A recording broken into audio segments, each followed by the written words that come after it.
I'm SCRIONY.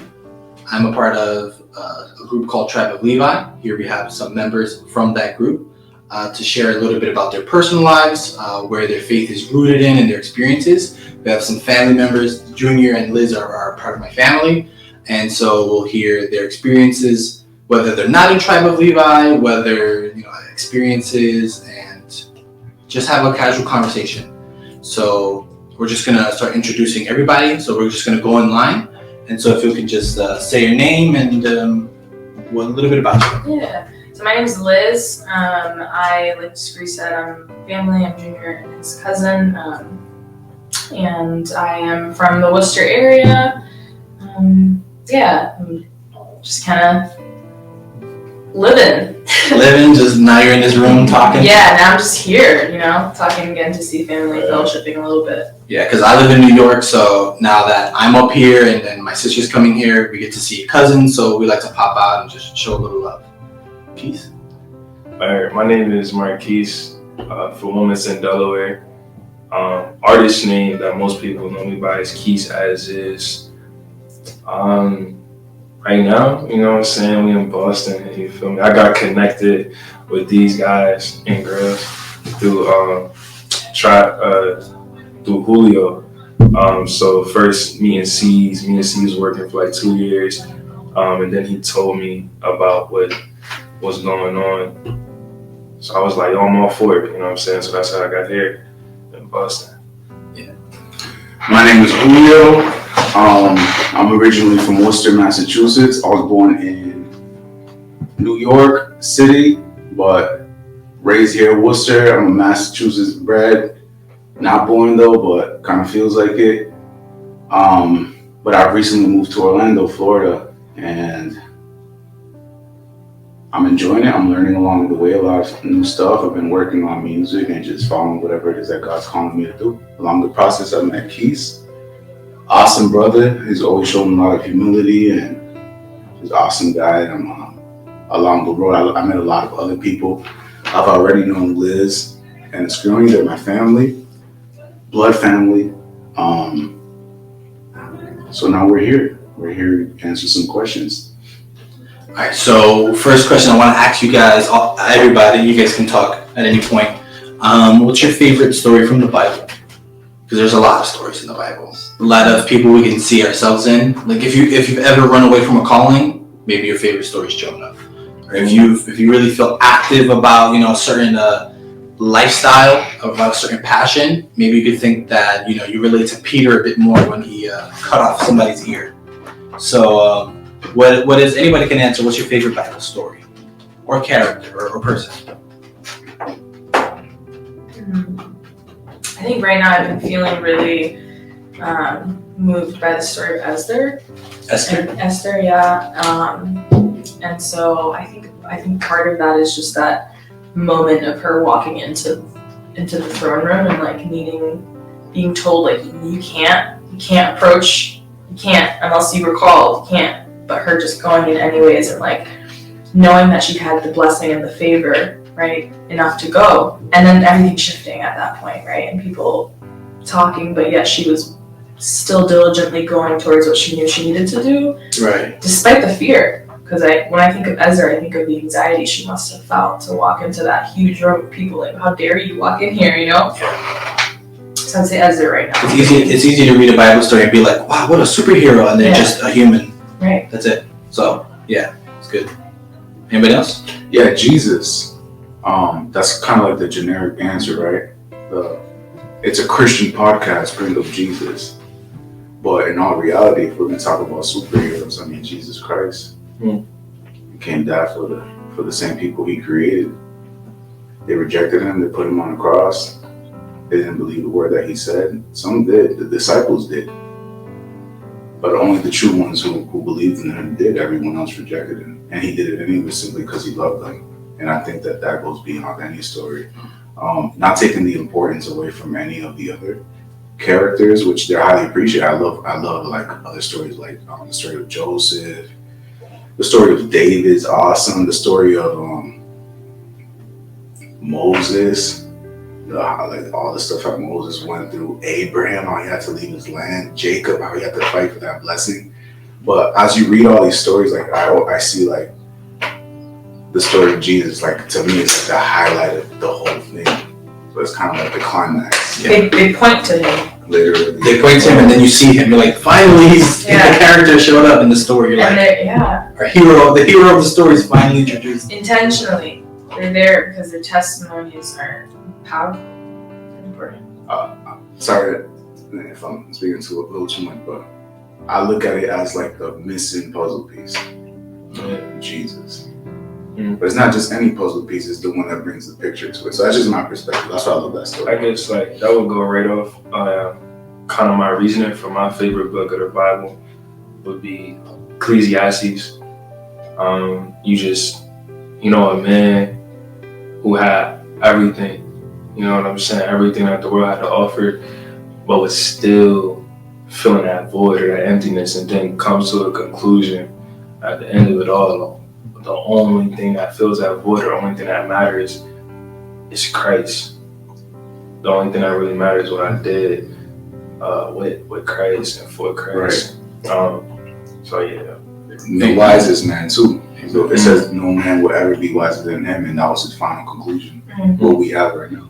Yeah, it's good takeaways from all you guys, because people might just see you as a rapper or as like an acquaintance, but they don't really get to know you as more of a friend or a close friend. So that's kind of what these questions are, to gauge what you guys' opinions, what you guys like, what you guys dislike. So moving on to the next question. There are spheres of influence that everyone can be a part of. And so one of a sphere of influence in life is money. And so people with a simple mindset can think that money is wealth and that wealth is health, but in those spheres of influence, you have, family, you have a passion that you have. You could work at a job and not have that passion. So how fulfilled do you guys, feel in those certain spheres? So the question that I'm asking is, again, we'll go in order from first to third. How can you guys be rich without money? Yeah. Do you want to start? Yeah, you go first. Yeah. You're on the spot first. How can we? Well, I wanted to touch on something you said before about fulfillment. Is that also part of the question, like whether we feel fulfilled in our spheres of influence? Yeah. I think about that a lot, especially with education. Of like the education that people receive can open doors for opportunities, and they can then serve in a way that might bring some fulfillment. And so when I think of that, I think of like the tools that I have. Am I using them for the purpose that God has aligned me to? If I am, I feel fulfilled. If I'm not, I don't. And so that's probably the first part to that. And then in terms of, you said... how can you be rich without money? I think the richness or the wealth that I crave the most for me is like the understanding of my place in God's kingdom and my understanding of my role as his daughter. And so when I feel like I am fully that I'm walking with, as people say, like walking with Christ or walking in your purpose, I feel rich in the sense that I feel like I've acquired the ultimate thing, which is assurance of what people don't know, the unknown, which we know, right? We know, like God, we know what happens after. But so I think that's what makes me feel rich, is that understanding of, I think, peace. Yeah. So that's my ultimate answer, is peace in the faith and the salvation that I've received through faith. So peace is the currency that makes you rich. I think so, yeah. I think peace. I'm gonna have to cut you off there because you're gonna start taking their answers. I know. You're saying some good stuff. I'm talking too much. You could go on about one thing.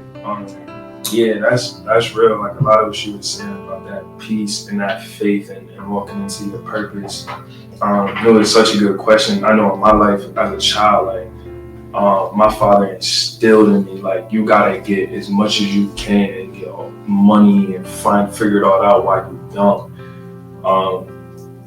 And then obviously as I got older and I met Christ and started walking in my faith, I started looking at money as a tool to really get done the things that God wanted me to get done. But in all that said, seeing my pops work his whole life, and because of his broken circumstances as a child, he's trying to, produce generational, wealth, and he's chasing after the bag.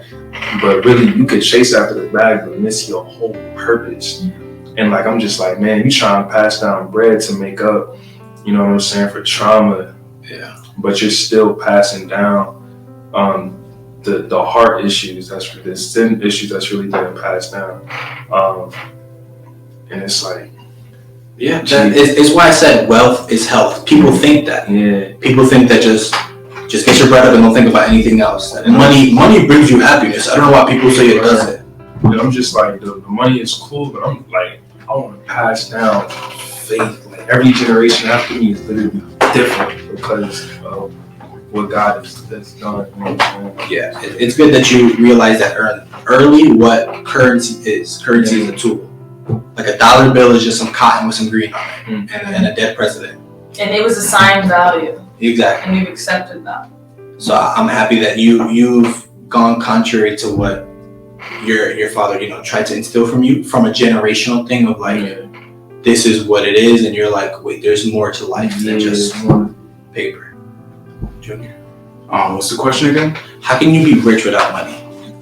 Okay, so like someone has $7 in their bank account, but they're happy. Like, how does that make sense? So that's a question that's like, I'm guessing that it's a question that's intended to give a spiritual perspective to it. Because to someone who doesn't, view things spiritually, they won't have the answer to that. They'll be like, what do you mean? How can I be rich without money? They're trying to make sense of it. But so did a lot of people back in the day, and this is how Jesus dealt with one guy. His name was the rich young ruler, which I spoke to y'all about earlier. And this is in Matthew 19:16. I just figured I would just quote the words of Jesus. I mean, can you really go wrong with it? You can't. So, it says, just then someone came up and asked him, "Teacher, what good must I do to have eternal life?" This is words of Jesus right here. "Why do you ask me about what is good?" He said to him, "There is only one who is good. If you want to enter into life, keep the commandments." "Which ones?" he asked him. Jesus answered, "Do not murder, do not commit adultery, do not steal, do not bear false witness, honor your father and your mother, love your neighbor as yourselves." He answered, "I have kept all of these." The young man told him, "What do I still lack?" Jesus answered, "If you want to be perfect, go sell your belongings and give to the poor, and you will have treasure in heaven. Then come and follow me." When the young man heard that command, he went away grieved because he had too many possessions. I just figured I would share that.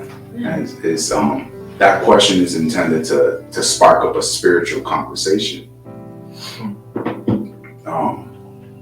as to what is it really to have riches without money, and Jesus was showing him that if you sell everything, give it to the poor, and follow me, I'll bring you to a place that's eternally rich.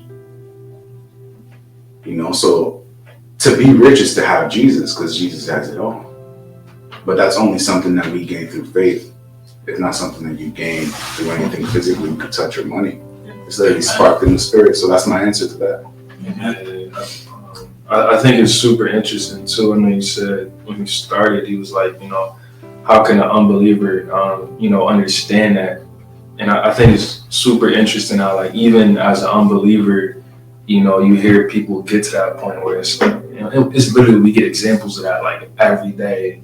You got these superstars and people with influences and people with so much money, and they even get to a point where a lot of times where it's like, is this it? Or like, geez, this doesn't satisfy. Like, just literally the proof of Jesus' existence, literally within our own like weakness and just like curiosity, or trying to fill that void with everything this world has to offer, just to like, is this it? And have that question. So yeah, exactly. Because we've heard stories about rich people killing themselves. Yeah. About them taking their own lives because they've achieved.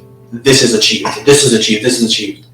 like these spheres of influence, and this sphere of influence of my family, I don't have a connection with them because I've just been feeding this insatiable like hunger for more. Yeah.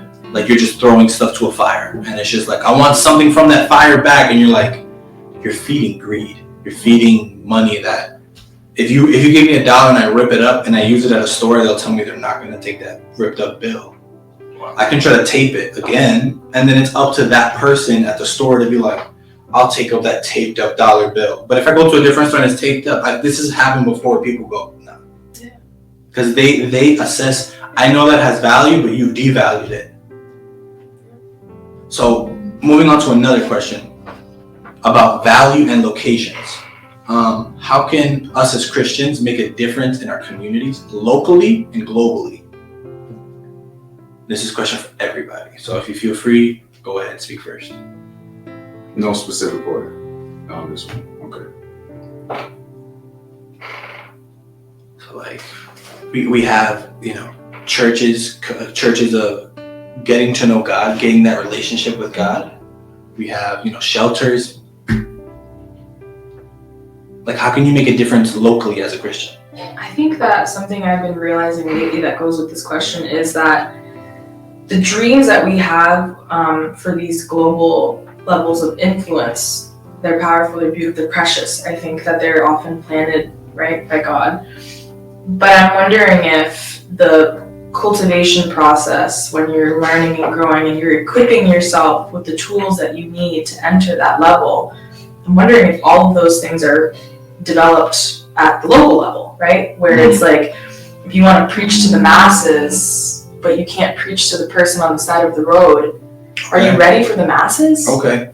And so I think that like every single day, and I really do think this, like every single day we're presented with a new opportunity to showcase or to use the resources, gifts, talents, or just to put it plain and simple, to just spread Jesus, right? Every single day.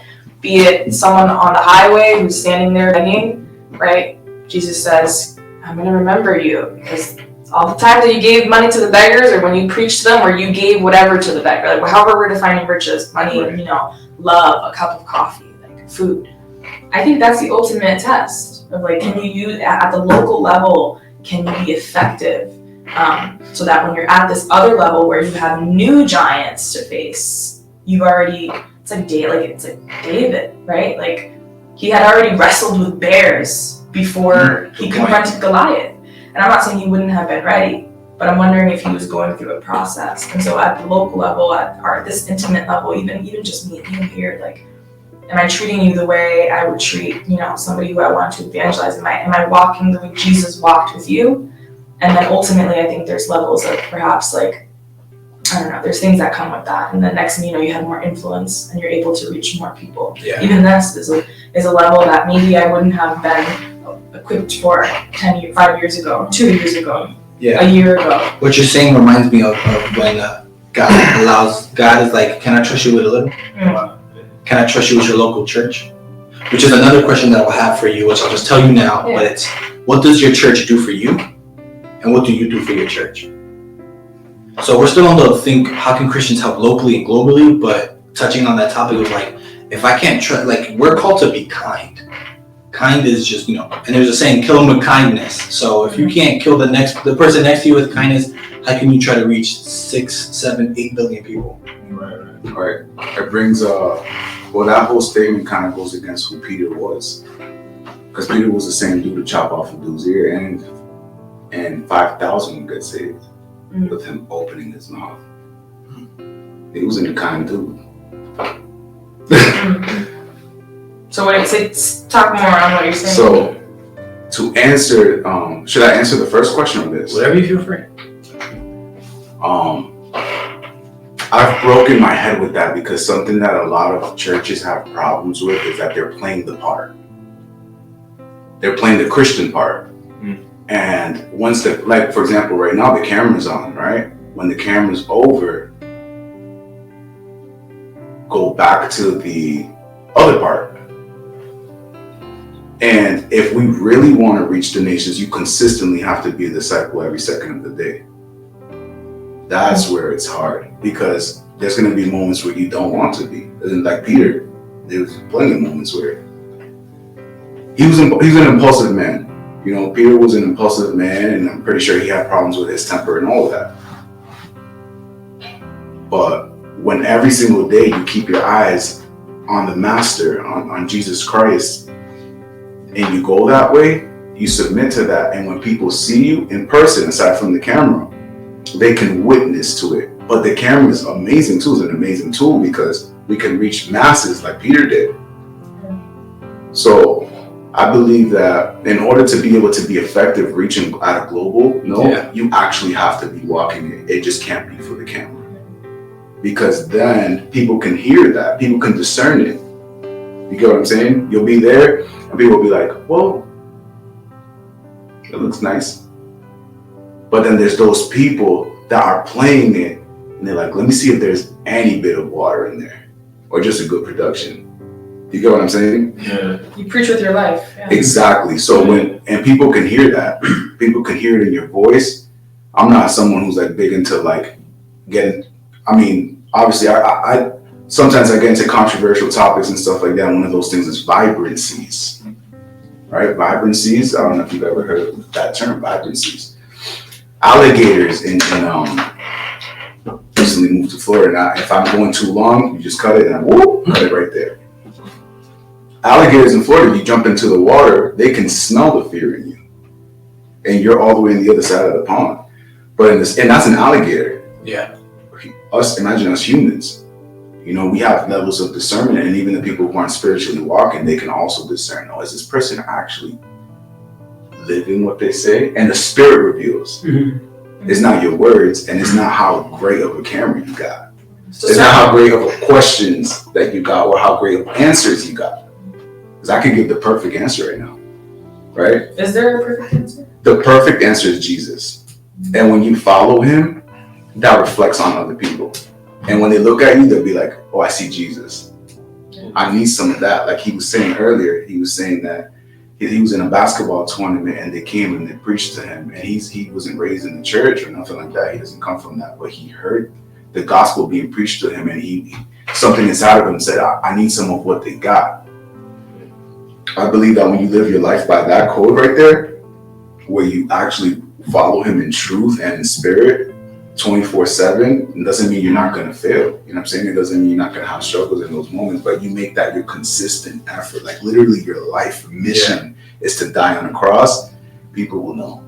Yeah, that's really good. I know, like, as an artist too, having like the heart and desire to see like my family be saved, like my pops, my mom, my sister, because my dad is such a person, like he has to see it, or he very, very smart, very like I gotta have plan A, plan B, and C it all come to play.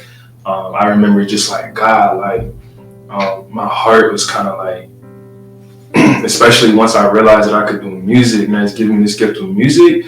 It was like, which is all good things, but it was like I gotta achieve this and achieve that and achieve this so that my pops can see God. Because at one point I was like, this is the only way he's going to realize that he's real, because if I achieve this or achieve that. And I remember, like, as I started walking, though, like God working on my own heart and then surrounding me by people, somebody was just like, yo, like, the things are cool, but like they're really going to know that God is real by like the work that he's done within you, your character, seeing you walk with God, not just the things you have. And I think that is something that we have a lot of today, which God has been revealing to me by like hanging out with Sean through the Tribe of Levi, that I guess the whole Christian like pop stars and superstars and stuff, like, which is cool, but like we need to be also walking this thing out, you know what I'm saying? Not just in a camera, production, and good sound and stuff. So your integrity and your character is who you are when no one's watching. When you find a $1 bill, or better, you're like a large sum of money, like $100 bill on the floor, you're like, oh, what a blessing. Yeah. But the person walking in front of you is walking in front of you. To some degree, maybe you even seen it fall out of their pocket, and you can get away with it. Yeah. That's integrity. Wow. That's the only person watching you there is Christ. Yeah. And that's, integrity is who you are when no one's watching. So it's impactful for, artists, for people who are just in communities to think locally, and when you double the talent that God gave you, go globally. Yeah. So to add to that, like, I think that's a great point that you made right there. So it's very important to like be consistently, again, like to what I was saying earlier, walking it out every day. Because it is true, the Holy Spirit does have eyes on everything. Jesus Christ, he has eyes over everything. So sometimes we think like, oh, I didn't steal that dollar, so I'm good. Right. Or I didn't watch that thing I should have watched, so I'm good. Or I didn't entertain that relationship, so I'm good. Or I didn't entertain that thought, so I'm good. But then we entertain other things that we kind of justify. Yeah. You get what I'm saying? Those, I think, if I'm not mistaken, Andy Mineo has a song called, is it him or it's maybe another artist? I don't want to mistake it, but they have a song called The Little Things. And pretty much what The Little Things is talking about is the little things that add up to something really big. And sometimes we look at like the young rich ruler, well, I follow all the commands, I'm good. And it's like, yeah, but the little things. It's the little ones, And I actually love that you shared that with us about, you being very transparent with the situation with your father and all of that. Yeah. And like the world like really does it the same way. Like I know back at home, shout out to John Carr, he's a vocal coach. And like he's very like hard on like you gotta start, locally and then regionally, and then he's very like hard on like taking them steps. Like a lot of times we just see people here, but we don't see the process.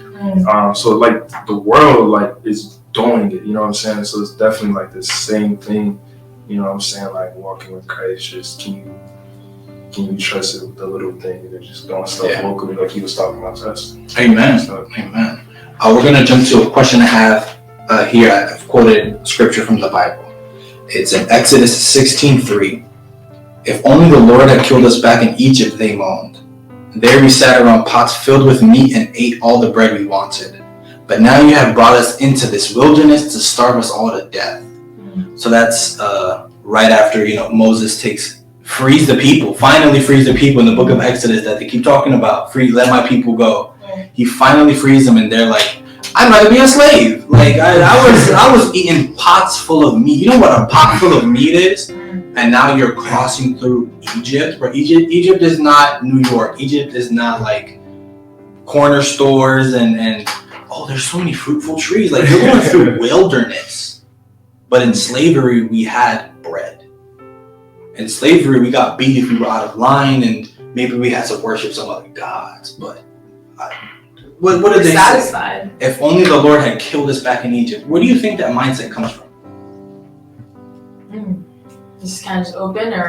Yeah, you guys are saying so many good things. I don't even want to direct questions anymore. No, that's not direct. I mean, if that's okay, I think also it gives us a minute to process. I think thinking is important. Like that mindset of I'd rather either be dead or be a slave.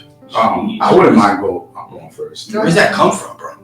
Okay, so after studying that story, how I mentioned earlier, that's the story of Moses, and it's crazy how it even led up to that point. Because I mean, we can highlight that, but it's what really is like crazy is what led up to that point. It was a man who murdered a soldier who was a slave keeper. That's what he was. He murdered him. It was intentional. It wasn't an accident. He intentionally murdered him. He went running into the desert.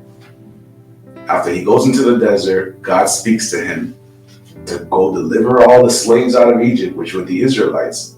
So then he's there tussling and having these internal battles. He gets to meet his wife finally. He gets to meet a whole bunch of people in the desert. And then he goes back to Egypt saying, God told me to deliver the slaves. And these people are looking at him like, isn't that the murderer that ran away? And you're saying that God told you here to come here? Yeah. That same God you're talking about will try you for murder. Right. They think they got it all figured out. They think they have it down. So I want to emphasize on this stuff, because that's what leads to that. The Israelites heard about Moses. They knew about Moses. Moses was known. He was the guy who killed the slave keeper. So it wasn't like it was just any guy who just popped up. And then God delivers the Israelites. They go into the desert, and now we're at that point. Yeah. So that's the whole buildup where they're looking at Moses and trusting him like, no, he really has our back. We really trust him. No, God really is speaking to him. And then they get to a place where they're like, damn, this is hot. This is too hot. There's no food. I'm suffering. And Moses is like, I told y'all that it was going to be this. And they're like, no, you didn't. And Moses must have been there like, great. Even though God was supplying their need every day, though. He was giving them water. It says in the chapter before that, he was supplying them with water, and he was giving them manna from the air, which is pretty much like a type of poultry, right? It's like manna, it's like bread. bread. Isn't it like, Yeah, I've heard like manna being referred to as like yeah, bread. like, kind of like bread. a loaf that was kind of rising or something like that. Well, it's coming from the sky. Right. Yeah. So whatever it may be, God was supplying their needs. But they were thinking about, well, back in Egypt, we had shackles, but at least we had better food. Right. We had shackles, but at least we had ice in our water. Right. They started thinking about those stuff. And so what do you guys think about that slavery mindset?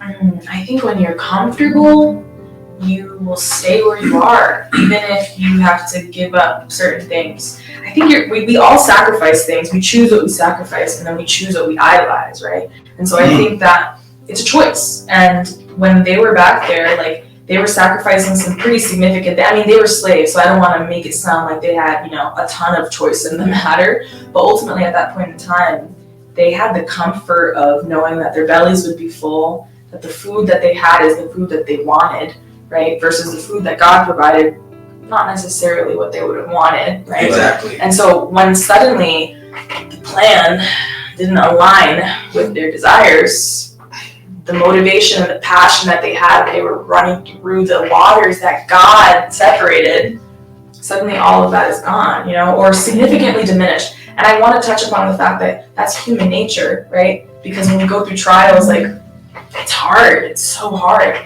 Even though you witness miracles, because they witnessed so many, like, wow, right? But yet, in the moment when they were in the actual, that right into the promised land, right? Everything shifted for them because they weren't used to what they were used to, right? They were comfortable even in their slavery. And so I think in freedom, there's a responsibility to, first of all, be grateful to the person who freed you, ultimately God, to align yourself with his vision. He didn't free them because he wanted to just free, do whatever you want, you're free. No. Like, he freed them with a purpose and with a plan.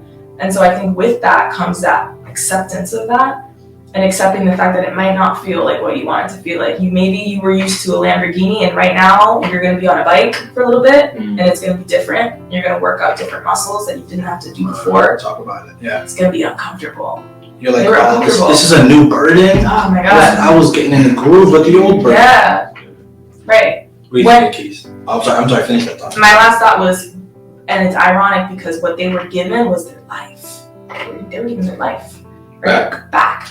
And so they traded their life, or they would, or perhaps they wanted to. Right? Their freedom. Well, their life was at the hands of that slave keeper. Ultimately, he wants to take their life. He's taking their life. Their life is nothing because it's bought. That's what makes them a slave. And so I think the fact that they were given back the freedom of free will, right, which is what we got also from God. Suddenly, it comes with all of these questions and responsibilities, and it's almost like I'd rather not think about it. I'd rather just give me my shackles back. I don't want to think. Yeah. But to add on real quick before Keys goes, I'll just do real quick. It wasn't that they just were in shackles. They were following the customs of Egypt. Spiritual shackles, however you want to So talk about. they were accustomed to the golden calf. Mm-hmm. So now they had to let go of the calf that they loved so much. You know what I'm saying? For this God that they couldn't even see. That they couldn't even see, and it was only communicating to them through Moses, the murderer. You get what I'm saying? So I could imagine a humongous amount of gossip going through there. And where was Moses? Moses At that was point in time. When they were like settled but kind of feeling iffy, and then they made the calf. he was in the mountain. The mountain. He was in the mountain trying to getting word from God, and he comes back down just to find out, man, these people that just got out of the shackles prefer it now. And he went down to seeing them worshiping the golden calf. They built. That they built. You know, so imagine Moses breaking his head with these people. Right. So I think if I'm getting this right, there's something called Stockholm syndrome, where you fall in love with your captor.